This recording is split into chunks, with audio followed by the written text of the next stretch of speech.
حامدا و مصلیا اما بعد۔ سورہ کہف پڑھنے سے آدمی فتنوں سے محفوظ رہتا ہے۔ فتنے 4 قسم کے ہیں۔ نمبر 1 دینی و ایمانی فتنہ، نمبر 2 علمی فتنہ، نمبر 3 مالی فتنہ، نمبر 4 حکومتی و اقتداری فتنہ۔ اللہ تبارک و تعالی نے سورہ کہف میں ان 4 فتنوں کا تذکرہ کیا ہے۔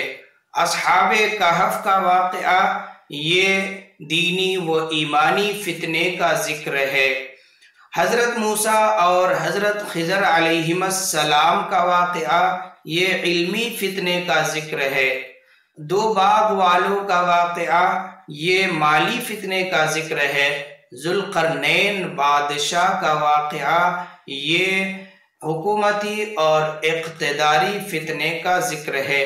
اللہ تعالی ہم سب کو سورہ کہف پڑھنے کی تلاوت کرنے کی توفیق عنایت فرمائے اور ہم سب کو ہر طرح کی فتنے سے بچائے، آمین۔